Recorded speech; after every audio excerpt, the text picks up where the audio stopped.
All right, everyone. So we are talking about the brand new banners that are coming out for version 2.2. I have Loki joined with me. What's up, Loki?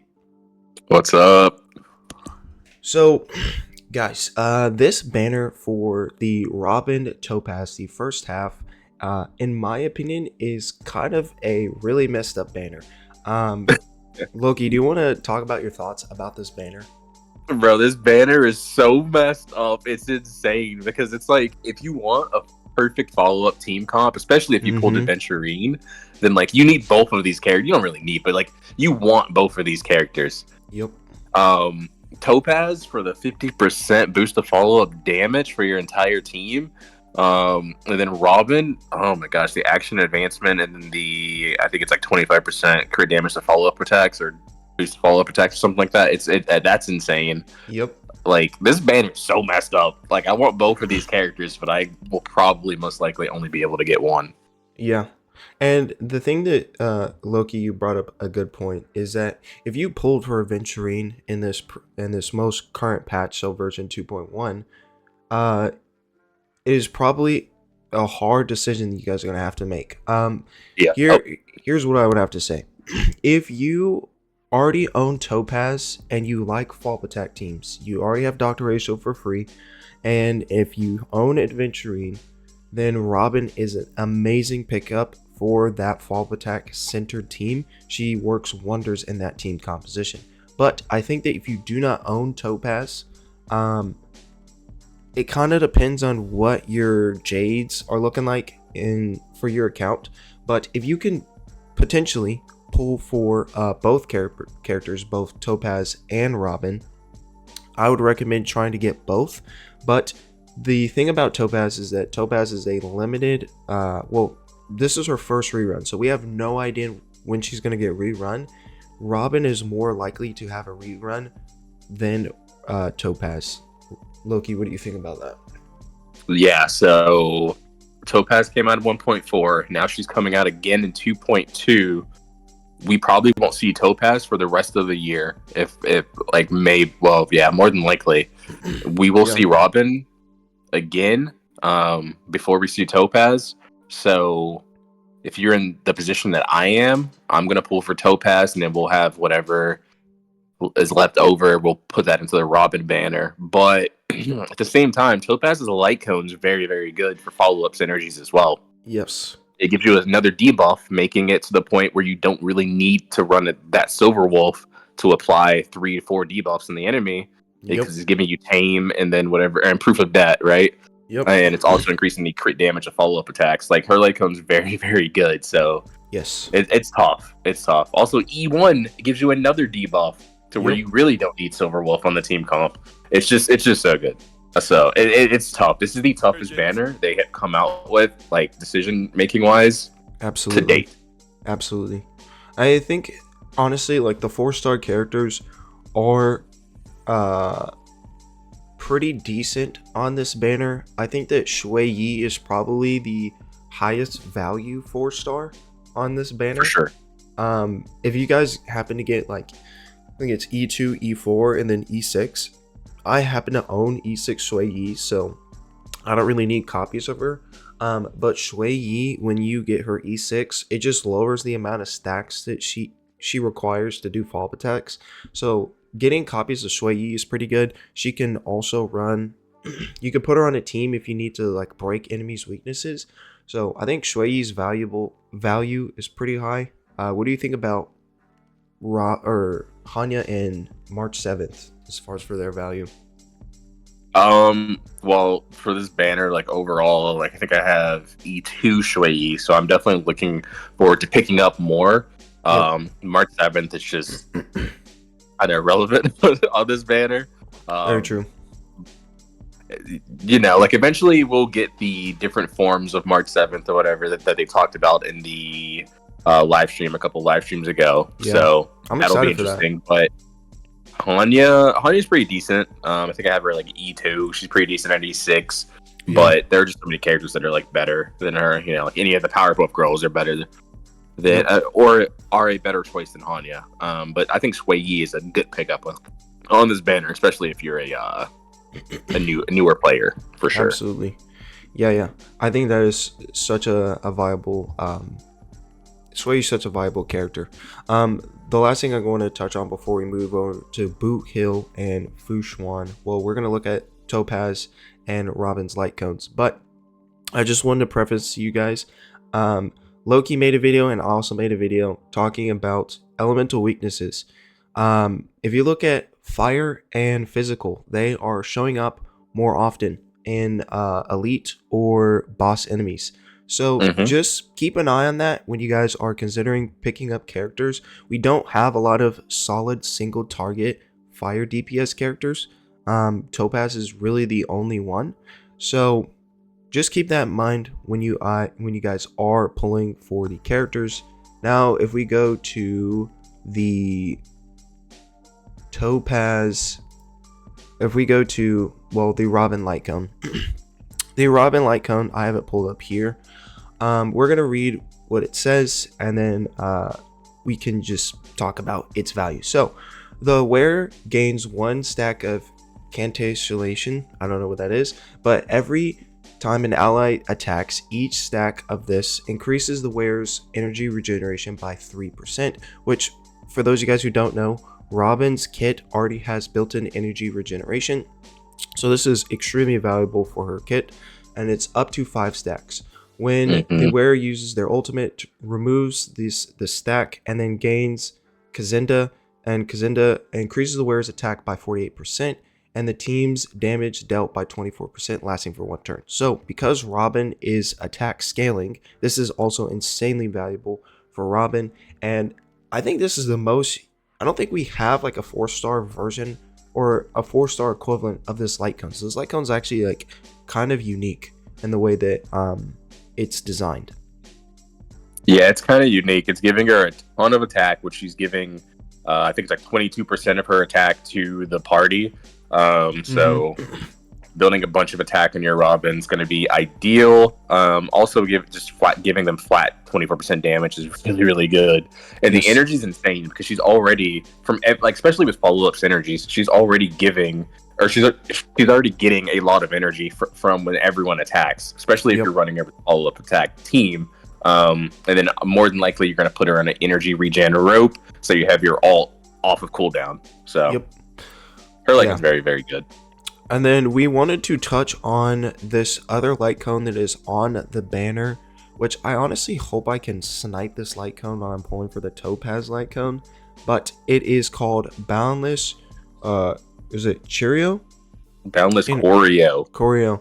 This light cone, if you guys are Acheron mains and you guys didn't get the Acheron light cone, if you pull for this light cone, it's actually insanely valuable on Acheron, and you could probably put this on your Acheron and she'll crank out some good damage numbers. Loki, I know that you had had a chance to play with this. For instance, I have Acheron on my free-to-play account, but I don't have Signature Light Cone or what's the other one called that everyone runs on there? Oh, Good Night, Sleep Well.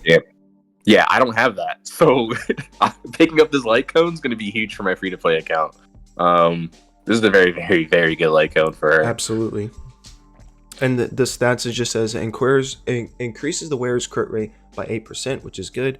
And then the wearer deals 24% more crit damage to enemies that are currently defense reduced or slowed, which is pretty good. Most of the characters that you're going to run with Acheron, well, and some of her most optimal teams are either going to be with Pela or Black Swan or Silver Wolf.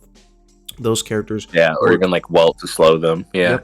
Those characters work insanely well. So with Acheron, so you're already meeting this requirement if you have like E0 Acheron. Now, if you have E1 or if you have E2, this doesn't necessarily. It changes. But now we're gonna go to the Boot Hill and Fu Xuan. I actually have a lot to talk about Topaz light cone at all. Yeah, we can actually talk about the Topaz light cone. I don't have the stats. Yeah, so Worrisome Blissful increases the crit rate 18% and their follow-up attacks damage by 30%. After the wearer uses a follow-up attack, apply the tame state to the target, stacking up to 2 times And then when allies hit enemies under the tame's state, every tame's stack increases the crit damage dealt by 12%. It's a very, very good light cone. Yes. You can also just run like swordplay on her or something, but like this Yep. light cone's very, very good for Topaz. Just that extra debuff is huge. Yep. It's huge. Because normally if the ratio team, if you want to get the maximum amount of debuffs, then you would probably run like a Silver Wolf or something. But with Yep. this light cone, you don't have to do that because Yeah. you're applying proof of debt and tame state. And Topaz so yeah. is, and just to piggyback off of what Loki just said, Topaz, not only is she in her kit without the light cone amplifying your fall attack damage, but then also this light cone is also giving you a boost and meeting that 3 debuff requirement instantaneously when you use Numby. So that is like insanely good synergy with Dr. Ratio, and that's not even including if you get her E1 and stuff like that. So and it's a very good light cone for Topaz. If you guys can get it, I'd recommend a lot of people try and get it if you guys can, because its value is quite high. We are at 35:31 on the live stream. Boot Hill and Fu Xuan. Loki? What are your thoughts about this banner? Boot Hill's cool. I like Boot Hill. He's really cool. Yep. So this banner, I guess it depends on how. I feel like a lot of people are probably gonna. I do feel like a lot of people are probably gonna skip Boot Hill. Like I'm personally probably gonna skip him because I'm gonna be just exhausted from pulling for Topaz, Rolvin, and then potentially Light Code. Yeah. But he's an incredible character. Yeah. Like, he just personifies break effects. Once you break an enemy, he's doing like Acheron damage. So he's nuts, and you know there's the rumor of a certain Trailblazer that's going to amplify that and make him even more cracked. Yeah. But you know, as far as Fu Xuan's incredible. Yeah. There are certain MOCs I wouldn't have been able to clear without Fu Xuan. She's a great pickup if you don't have great sustain. If you don't have Aventurine, if you don't have Huohuo, she's an incredible pickup. Yeah. Also, to piggyback off of what you just said, for those of you guys who don't know a lot about Boot Hill's kit, so in the live stream they kind of talked about his kit. He has this mechanic where it's a dual state, and so you can take increased damage and the enemy takes increased damage. And when I heard about this and I heard that Fu Xuan was going to be on his banner, this is actually an amazing pairing with Boot Hill and Fu Xuan, because Fu Xuan reduces the amount of damage that you take. So if you pair both of them together, you can use Boot Hill when he's in that state where he can take increased damage. Fu Xuan will mitigate that damage, which is also really, really cool. Just as a cool pairing of mechanics between Boot Hill and Fu Xuan. Also, yeah, he taunts the enemies and 1v1s them basically, and then builds up these stacks. And then I believe the damage goes up with each stack, with each enemy that he defeats in a 1v1 until it's like a maximum of 3 stacks. And then he's at his full potential. When you break that last enemy, you're going to do some serious damage. Yeah. Also, if you guys happen to own Ruan Mei I think will pair insanely with Boot Hill because she increases break effect damage. So I think that Ruan Mei will work very well with him. Ruan Mei's probably like one of his best in slot characters, just because it doesn't take as many shots for him to break. She's increasing his break effect, and then there's another point I want to bring up. I literally just forgot. Doesn't he deal increased damage when they're broken? Well, if you have Harmony Trailblazer, then yes. So you could run like Boot Hill, Harmony Trailblazer, Ruan Mei, Harmony like Trailblazer, Fu Xuan if you want. Yeah. You know? That would be insane. That'd be quite cool. Yeah, that's what I want to talk about. He can apply the physical weakness to an enemy.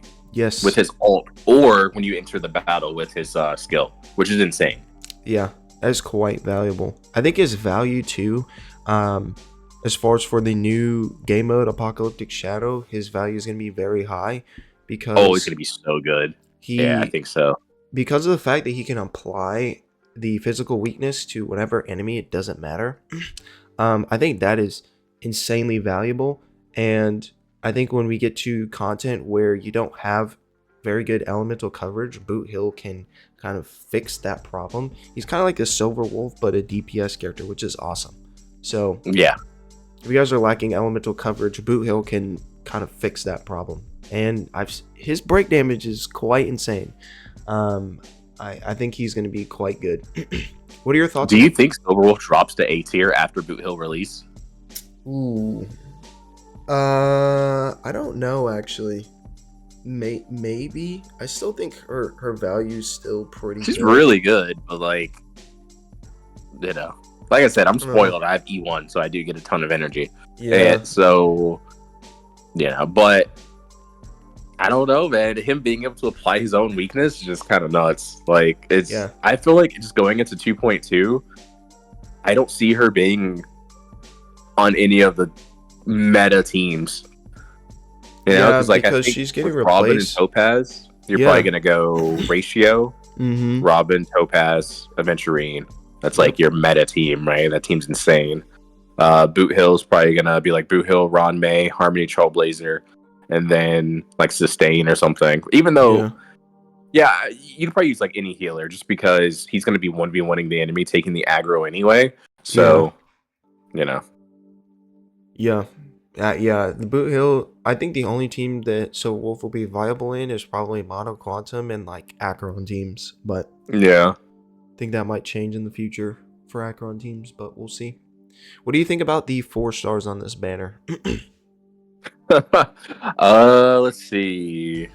Where's that in the video? Where they show the 4 stars? I see. We have Pela, Luca, and Hook. It's kind of crazy to have Pela like rerun or like come back so fast after Right, yeah. I was kind of surprised. Wasn't Pela an Acheron's banner? Yeah. Yep. Pela's a great pickup, especially if you're a new player. She's great at E0. Getting constellations on her is amazing, or Eidolons on her is amazing. It's going to increase her energy. Her energy is insane. She can get like 2-turn ult pretty consistently. Hook is a Hook. There's so many characters that are just better than Hook. True. Hook was pretty decent when the game first came out, but Hook isn't necessarily a like crazy pickup now. Yeah. And then who'd you say it was on the banner? Who else? Luca. Oh, Luca. Luca's okay. So like, I've actually been building my Luca in preparation for Harmony Trailblazer. Dude, Luca, I've actually been building them. I have E5 Luca. E6 is like, I need E6 just because that's his extra damage. But I think Luca Harmony Trailblazer is going to be a really good team as well. Luca, his damage is insane. I was watching the Gacha Smack video of him doing the current MOC, and bro was doing like with his combos like over 300,000 damage, like which is insane that a 4-star character can do that. Like 100,000 break, and then even after broken, the bleeds. And the enemy goes again, they bleed for like 25% of their HP or something. It's just insane. It's really, really good.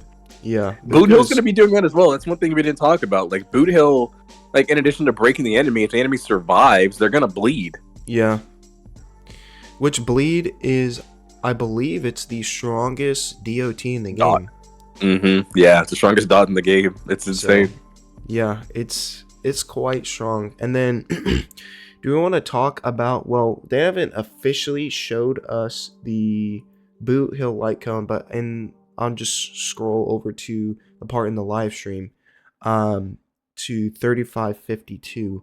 The Boot Hill light cone looks so cool. The art is cool. Absolutely amazing. Yeah, I really love the art on it. There's rumors that it's going to be an Acheron situation with the light cone. Yeah. So, I mean, we'll see. I'm sure they'll release it soon, but like more information on it. But let me see. Because if you're thinking like he's a break effect character, what other light cone would you run on him? other than Signature. Like Signature's obviously going to be best in slot. Is there? I don't know if there's even a hunt light cone that does That deals with insane break for- effects, right? Yep. I don't think there is. Yeah, this is going to be an Acheron situation where it's like you're going to really, really want his light cone. Yeah, I feel like. mean, look at the art, guys. This art is amazing for Boot Hill. Like, Oh, this it's such good art. Like, they killed it on this art. It looks awesome. Like he's getting some cybernetic enhancements there. Like, Yeah. I'm sure there's some crazy backstory behind that. Like, this character's so cool. I'm definitely interested to learn more about him in the story. Yeah. Overall, I think that the first half banners are kind of shafting people who like fall protect teams. The second half is, in my opinion, I actually really like the second half banners. Like, I think if you're a brand new player and you're coming into the game and you want to pull for Boot Hill and try and get Fu Xuan, you guys should have enough pulls to get both of them, or at least secure yourself a Boot Hill. But I think Boot Hill and like Fu Xuan is actually like an insanely, if you were to pick up those two characters, I think they would add a lot of value to your account going forward. They're quite strong. So, do you know what the Fu Xuan light cone does? I don't have it, but I know Snow says he has it, and he gets like 10k HP. So I don't know exactly what it does. I think it apparently heals, gives you a lot of HP. I think it heals. It can heal you, and it gives like, I think, bonus like damage or something like that.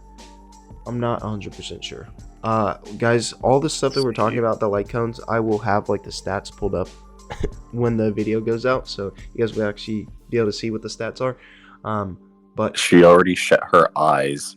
Increases the wearer's max HP by 24%, which is pretty massive, and energy regeneration by 12. That's good. When the wearer's HP is reduced, all allies' damage dealt increases by 9%, lasting for 2 turns. At the start of every wave, restores HP to all allies by an equal amount to 80% of their respective lost HP.